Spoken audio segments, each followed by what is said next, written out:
Plead നിയമനത്തിൽ കെഎസ്യുവിനെ അവഗണിച്ച മുഖ്യമന്ത്രിക്കെതിരെ PM Niyas രംഗത്തെത്തി. കെഎസ്യു ഒരു സംഘടന മാത്രമല്ല, അത് ഒരു ചരിത്രമാണെന്നാണ് ഫേസ്ബുക്ക് പോസ്റ്റ്.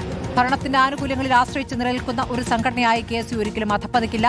കെഎസ്യുവിനെ അവഹേളിക്കുന്നവർ സംഘടനയെ മാത്രമല്ല രക്തസാക്ഷികളുടെ ത്യാഗത്തെയാണ് അവഹേളിക്കുന്നതെന്നാണ് ഈ പോസ്റ്റിൽ പറയുന്നത്.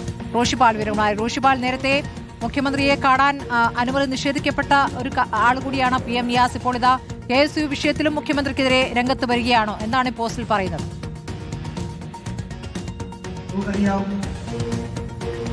സ്മൃതി, മുഖ്യമന്ത്രി KSU നേതൃത്വത്തെ അപമാനിച്ചതുമായി ബന്ധപ്പെട്ട വിഷയത്തിലാണ് ഇപ്പോൾ KPCC ജനറൽ സെക്രട്ടറി PM നിയാസിന്റെ ഫേസ്ബുക്ക് കുറിപ്പ്.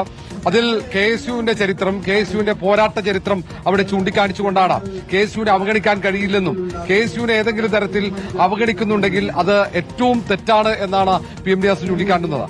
ആ വിഷയം അത് കൂടുതൽ നേതാക്കൾ ഏറ്റെടുക്കുകയും ഇരുപക്ഷമായി ചേർന്ന വാക്പോര് ശക്തമാക്കുകയും ചെയ്യുന്നതിന്റെ സൂചന കൂടിയായി PM നിയാസിന്റെ ഈ ഫേസ്ബുക്ക് കുറിപ്പിനെ കാണേണ്ടി വരും.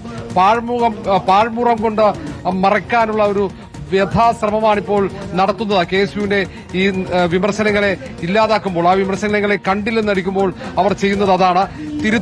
ഇത്തരം തിരുത്തലുകൾ വരുത്താനുള്ള നിർദ്ദേശങ്ങൾ വരുമ്പോൾ ആ നിർദ്ദേശങ്ങൾ പരിഗണിച്ചാൽ നേതൃത്വത്തിന്റെ വിശ്വാസ്യത കൂടുതൽ വർദ്ധിക്കുമെന്ന അഭിപ്രായമാണ് PM നിയാസ് രേഖപ്പെടുത്തുന്നത്. അതിനൊപ്പം തന്നെ KSUവിന്റെ ഈ കാലം അത്രയും നടത്തിയ പോരാട്ടങ്ങളുടെ ചരിത്രം കൂടി സൂചിപ്പിച്ചാണ് ഇങ്ങനെ കഴിഞ്ഞ കാലങ്ങളിൽ KSU സംസ്ഥാനത്ത് നടത്തിയ പോരാട്ടങ്ങൾ, നിരവധി സമരങ്ങൾ, അത്തരം സമരങ്ങൾക്ക് നേതൃത്വം നൽകിയവർ അവർ ഒരു പ്രധാനപ്പെട്ട നിർദ്ദേശം മുന്നോട്ട് വെക്കുമ്പോൾ അത് അവഗണിച്ചതിലുള്ള ഒരു അതൃപ്തി കൂടിയാണ് KPCCയുടെ ജനറൽ സെക്രട്ടറി PM നിയാസ് പ്രകടിപ്പിക്കുന്നത്. നേരത്തെ സമാനമായി തന്നെ സംസ്ഥാന തെരഞ്ഞെടുപ്പ് കമ്മീഷൻ നിയമനവുമായി ബന്ധപ്പെട്ട ശക്തമായ വിമർശനവുമായി രംഗത്ത് വന്നപ്പോൾ ഇതേ സാഹചര്യം അഭിമുഖീകരിച്ചിരുന്നു PM നിയാസ്. അന്ന് മുഖ്യമന്ത്രി VD സതീശൻ PM നിയാസിനും സന്ദർശനാനുമതി നിഷേധിച്ചിരുന്നു.